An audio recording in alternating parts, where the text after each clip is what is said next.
మరొకసారి దయచేసి I think all of together sir one group picture ఒకసారి నుంచి ఉంటే ఒక పిక్చర్ యా టు please join us for the group picture. ఒక్కసారి గట్టిగా చెప్పట్లు. Definitely the health for of the nation ఖచ్చితంగా అక్కడ కేంద్ర ప్రభుత్వం ఇక్కడ రాష్ట్ర ప్రభుత్వం మరి గౌరవ ఇవాల్టి కార్యక్రమంలో మంత్రి వర్యులు representing the government of Andhra Pradesh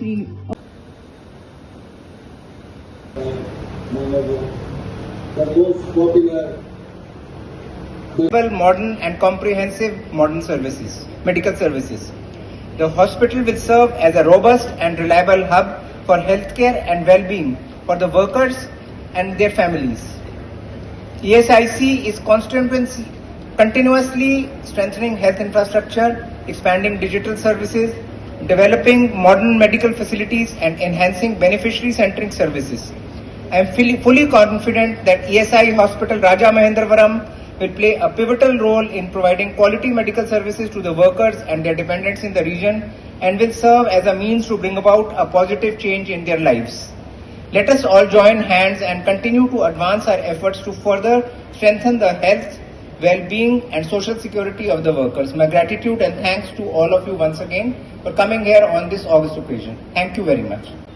ESI Hospitals సుమారు 8 ESI హాస్పిటల్స్ సూచనప్రాయంగా కేంద్రం ఆమోదం తెలపడం, 28 డిస్పెన్సరీస్ కి మరి అనుమతులు ఇవ్వటం,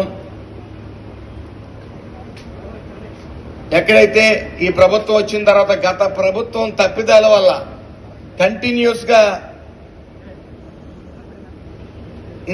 యాక్సిడెంట్లు జరుగుతూ వచ్చాయి.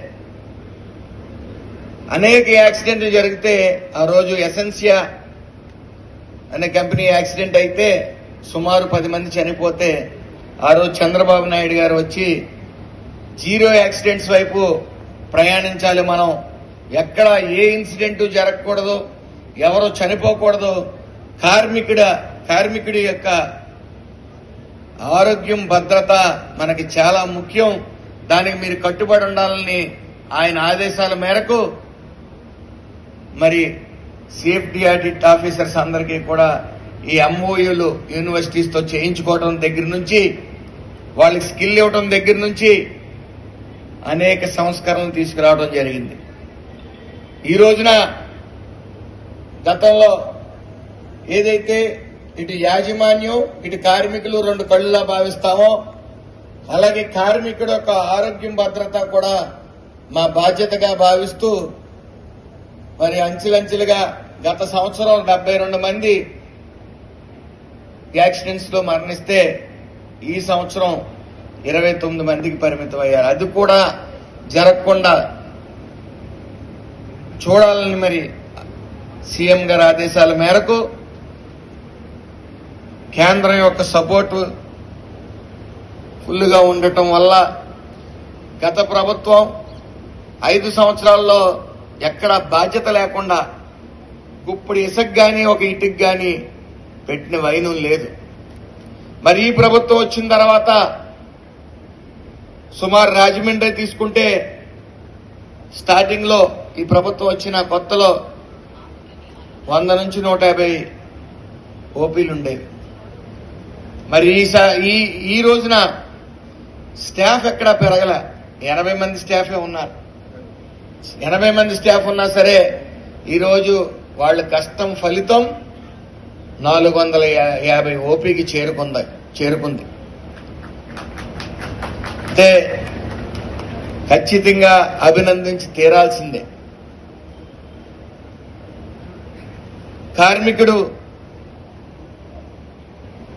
అతని ప్రాణాలని యజమాని చేతిలో పెట్టి ఒక ఇండస్ట్రీలో అడుగు పెడతా ఉంటారు. అతని ఆరోగ్యం భద్రత విషయాల్లో ఏ ఓనర్ అయినా సరే ఏ యాజమాన్యం అయినా సరే చాలా జాగ్రత్త వహించి అతని ప్రాణం తన సొంత ప్రాణంగా భావించి మరి వ్యవహారం జరుగుతూ ఉంటది. అయితే చిన్న చిన్న తప్పిదాల వల్ల ప్రాణాలు కోల్పోతూ ఉంటారు. మరి అవి ఎక్కడా జరగకూడదని చంద్రబాబు నాయుడు గారి ఆదేశాల మేరకు మరి మీ అందరం పనిచేస్తా ఉన్నాం. ఈరోజు సుమారు 6 ఎకరాల విస్తరణలో సుమారు 1,50,000 స్క్వేర్ ఫీటు లో నిర్మితమైన ఈ హాస్పిటల్ నాకు తెలిసి ఏ గవర్నమెంట్ హాస్పిటల్ కానీ ఏ ఈఎస్ఐ హాస్పిటల్ కానీ లేదని నేను సగౌరవంగా తెలియజేసుకుంటా ఉన్నాను. సుమారు 80 మంది పనిచేస్తున్న ఈ హాస్పిటల్లో 200 మందికి స్టాఫ్ అవసరం అని చెప్పి కేంద్రం అడగటం, వాళ్ళ సూచనప్రాయంగా ఆమోదం తెలపటం, అలాగే భవిష్యత్తు తదుపరి కేబినెట్ లో దానికి ఆమోదం తెలిపి అతి త్వరలో సరిపడా స్టాఫ్ అందరికీ కూడా అందిస్తామని తెలియజేసుకుంటూ, అలాగే సుమారు 2,50,000 మంది ఐపీ హోల్డర్స్ ఇక్కడ ఉండటం జరిగింది. అంటే కార్మికులు. కొత్త లేబర్ కోడ్స్ ప్రకారం అయితే ఇదివరకు పాతి అయితే తల్లి తండ్రి భార్య బిడ్డలు ఉండేవారు.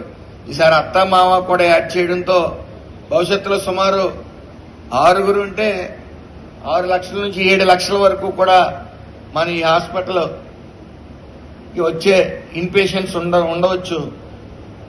ఎక్కడా కూడా వాళ్ళకి ఏ విధంగా కూడా అన్ని రకాల వైద్య సదుపాయాలు అందే విధంగా ఈ హాస్పిటల్ రూపుదిద్దుకుందనే విషయంలో ఏ విషయం కూడా మనం వెనకడుగు వేయవలసిన పని లేదని తెలియజేసుకుంటూ, అలాగే 97 కోట్ల రూపాయలతో ఈ యొక్క హాస్పిటల్ నిర్మితం అయింది. అలాగే భవిష్యత్తులో కొత్త లేబర్ కోడ్స్ అనుగుణంగా ఈ ఐపీ హోల్డర్స్ పెరిగే పరిస్థితి కూడా ఉందని తెలియజేసుకుంటూ, అలాగే ఎప్పుడు కూడా ఈ మంచి ప్రభుత్వం కార్మికుడ ఆరోగ్యం భద్రతే లక్ష్యంగా ముందుకు వెళ్తుందని మీ అందరికీ తెలియజేసుకుంటూ, అలాగే వైద్య సేవలు మెరుగైన వైద్య సేవలు అందిస్తున్న సూపరింటెండెంట్ గారికి, అలాగే ఇక్కడ స్టాఫ్ అందరికీ కూడా నా హృదయపూర్వక నమస్కారాలు తెలియజేసుకుంటూ థ్యాంక్ యూ అన్నారు. కొంచెం ఎదుర్కొండి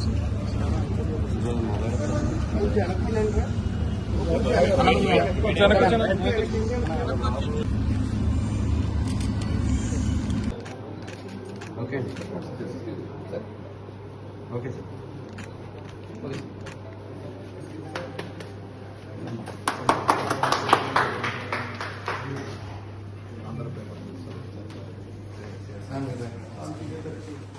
మొత్తం